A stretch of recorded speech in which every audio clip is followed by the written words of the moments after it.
Para la mayoría de nosotros, si es que no es para todos, el dinero es una parte importante de nuestras vidas. Necesitamos dinero para satisfacer nuestros gustos y necesidades diarios. Está claro que no todo se compra con dinero, pero seguro que estarás de acuerdo conmigo que muchos problemas se resolverían con mayor facilidad si tuviésemos 1 o 2 milloncitos de dólares de más. Pero hay muchas cosas que desconocemos del dinero y para variar, los que conocen todos los pormenores no se apresuran a revelarnos quiénes son los que dirigen las finanzas en todo el mundo. En el capítulo anterior te explicaba cómo y por qué Estados Unidos puede imprimir billones de dólares de la nada, cómo los banqueros dominan nuestras vidas y en muchos casos de forma ilegal, cómo Estados Unidos hizo firmar un tratado a todo el mundo en 1944 y cómo en 1971 mandaron todo al carajo, cómo nacieron los petrodólares y qué le pasa a quien intenta desafiar la hegemonía de estos billetes verdes. Si no has visto la primera parte, te la recomiendo. Pero en aquel capítulo me salté algunos detalles que ahora mismo te voy a contar, como por ejemplo, cómo fue el épico e increíble nacimiento de la mayor institución financiera de Estados Unidos que domina todo el mundo. ¿Y qué tiene que ver en todo este cuento los Rothschild o los Rockefellers? Además te voy a contar cómo Francia en los 60 le dio un golpe tan fuerte a su aliado, Estados Unidos, que lo dejó moribundo. Es una historia de película. Esto y más te lo explico ahora mismo, con unos ejemplos impactantes. Soy Gabriel Bulgakov, suscríbete al canal para que no te pierdas los otros capítulos de esta serie. Recuerda que también me puedes seguir en Instagram. El Imperio del Mal y los Amos del Mundo, segunda parte. En el siglo XVIII, Mayer Amschel Rothschild, un banquero alemán de origen judío que fue fundador de la famosa dinastía Rothschild, ya empezaba a tener ideas de cómo podía manejar al mundo entero a sus anchas. Y fue él quien con sus ideas puso las bases para manipularnos. Denme el control del suministro de dinero de una nación y no me importará quién escriba sus leyes, decía. Una barbaridad que con los años se volvió una realidad. Los banqueros en Estados Unidos tenían claro que debían crear una estructura o un banco privado que imprimiera dinero para luego darle al gobierno como préstamo con un porcentaje de interés, o sea, a crédito. Una tarea nada sencilla, no en vano en Estados Unidos les tomó más de un siglo darle forma a este complicadísimo planteamiento. Ahora debemos ubicarnos a inicios del siglo XX, el cual estuvo marcado por una sucesión de pánicos financieros y el peor ocurrió luego del terremoto de San Francisco en 1906. En 1907, en medio de un pánico que había puesto al borde del colapso al sistema financiero de Estados Unidos, John Morgan, sí, el fundador de lo que hoy es una de las empresas financieras más influyentes del mundo, la JP Morgan, convocó a los 120 mayores financieros de Nueva York en la biblioteca de su mansión. Fue ahí donde se empezó a tejer el macabro plan que dura hasta nuestros días. 3 años más tarde, en 1910, un grupo de políticos y economistas más reducido se volvió a reunir en secreto. El objetivo era terminar de diseñar un sistema bancario central. Y así llegamos hasta 1913, cuando las ideas originales de Mayer Amschel Rothschild toman forma por completo. Y es que el 23 de diciembre de ese año, cuando muchos funcionarios en Estados Unidos descansaban por las fiestas navideñas, se presentó la Reserva Federal. El mismo presidente, Woodrow Wilson, quien tenía una colusión con los banqueros que financiaron su campaña electoral, fue el encargado de promulgar la Ley de la Reserva Federal. Después él mismo reconocería su error. Soy el hombre más infeliz. Sin quererlo he arruinado a mi país. Una nación industrial está controlada por un sistema de créditos. El crecimiento de la nación está en manos de un puñado de hombres, de banqueros. Hemos llegado a ser uno de los gobiernos más controlados y dominados del mundo civilizado. Desde entonces, Estados Unidos y el mundo nunca más volvieron a hacer lo mismo, ya que los más ricos y poderosos, no solo de Estados Unidos, se vienen beneficiando a costa del pueblo. Lo que hoy en día conocemos como Reserva Federal era en realidad el tercer intento de crear una institución de ese tipo que fracasaron por detalles que no se tuvieron en cuenta en décadas pasadas. Por ejemplo, se dieron cuenta de la gran importancia que tenía el control de la opinión pública. ¿Y qué fue lo que hicieron? Ya todos sabemos la influencia de las religiones en el mundo, por lo que para mantener al pueblo adormecido y no agravar el nerviosismo popular, los banqueros pidieron a algunas iglesias protestantes y cristianas de que en los oficios religiosos del domingo incluyeran sermones de índole optimista y pacífica. Ya fuera por la intercesión del Altísimo o por las buenas obras de los banqueros, la gente debía tener plena confianza en las decisiones del gobierno. Otro detalle que tuvieron en cuenta fue el nombre, la llamaron Reserva Federal, a fin de que el pueblo no piense que es un banco privado y al escuchar federal supusieran que le pertenece al gobierno, pero nada más lejos de la realidad.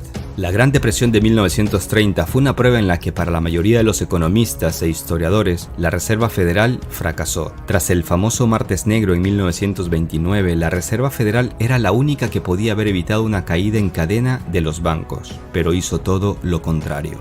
En pocas palabras, se puede decir que la Reserva Federal es la institución que controla la impresión de los dólares para un cartel privado de bancos, cuyas ganancias aumentan en la medida que aumentan los intereses. Y la clave está en que imprimen dólares baratos, a unos 10 centavos, y los revenden caros, 1, 5, 10, 20, 50 o 100 dólares, más la comisión. Como te contaba en la primera parte, hasta 1944 estos billetes verdes se usaban casi solo en Estados Unidos. Pero tras la firma del Tratado de Bretton Woods, el dólar literalmente empezó a dominar el mundo viéndonos la cara de tontos a todos nosotros, hasta que un país dijo basta. La jugada maestra de Francia contra Estados Unidos. Como ya sabemos ahora, el dólar estaba respaldado mundialmente por el oro desde 1944, pero en 1955 inicia la guerra de Vietnam, y Estados Unidos imprimía y enviaba al exterior miles de millones de dólares para financiar esta guerra. Ya por los años 60 algunos empezaban a sospechar que la cantidad de dólares impresos en el mundo era muchísimo mayor que la cantidad de oro existente. Es decir, que si todos los poseedores de dólares en el mundo empezaban a comprar oro, Estados Unidos no hubiese podido cumplir con su promesa del acuerdo de 1944, porque de estos papeles verdes había muchísimos en el mundo, pero oro no tanto. Y en 1965 empieza el caos para Estados Unidos, pero primero déjame contarte algunos datos importantes para que lo entiendas a la perfección. Francia fue el primer país que tomó un crédito del FMI en 1947. Su ejemplo lo siguieron otros países europeos. Como resultado, los países del viejo continente tenían en sus manos dólares con mucho peso en el mundo, mientras que sus propias monedas iban perdiendo su valor. La inflación y la subida de los precios en los siguientes años empezaron a ser el principal problema de los países europeos. Fue así como decidieron empezar a hacer más fuertes sus propias monedas. Se llevaron a cabo reformas monetarias en Bélgica, Austria, Francia, Holanda, Dinamarca, Noruega y Finlandia. Como resultado, sus monedas empezaron a recuperarse y estos países empezaron a deshacerse de los billetes verdes impresos con los rostros de los presidentes de Estados Unidos. Los líderes europeos se preguntaban, ¿y ahora qué hacer con los dólares? Esta guerra contra el dólar empezó el 4 de febrero de 1965. En una reunión en Bélgica, el presidente de Francia, Charles de Gaulle, recordó a Estados Unidos sobre su promesa de poder cambiar dólares por oro con el precio fijado en 1944, 35 dólares por onza. Estados Unidos, por su parte, y muy educadamente le recordó que los socios de la OTAN no se comportan de esa manera, y Francia lo amenazó con salirse de la OTAN. En marzo de 1965 llega a Nueva York un barco con bandera francesa con una carga inusual.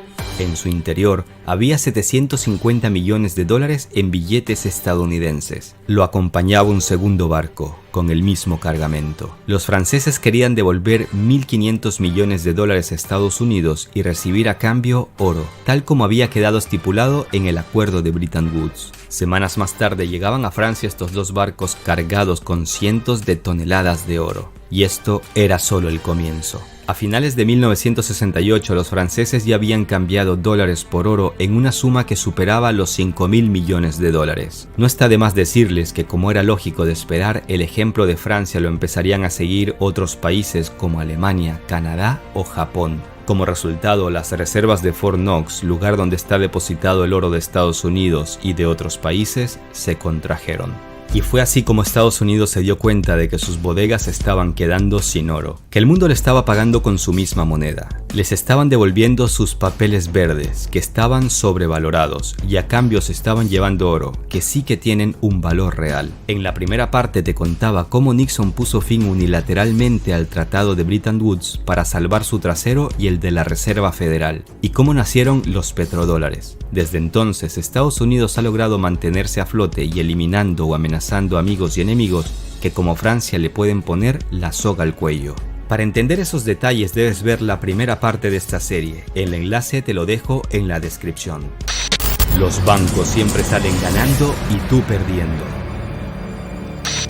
Hasta la actualidad, un grupo de economistas designados no electos se reúne para tomar decisiones que impactan tanto en los habitantes de Estados Unidos como en millones de personas de todo el mundo. ¿Se te hace conocida la palabra establishment en referencia a Estados Unidos? Pues en pocas palabras es un término que se usa para explicar que los presidentes de ese país y los funcionarios en general actúan como simples marionetas, ya que obedecen lo que les dictan los integrantes del poder dominante. Un poder que estaría conformado básicamente por banqueros.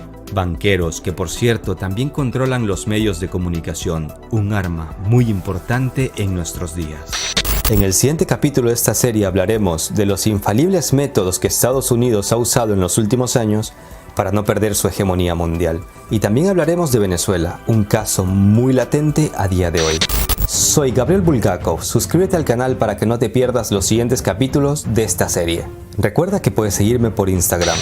Hagan el bien sin mirar a quién. Un abrazo a todos. Hasta la próxima.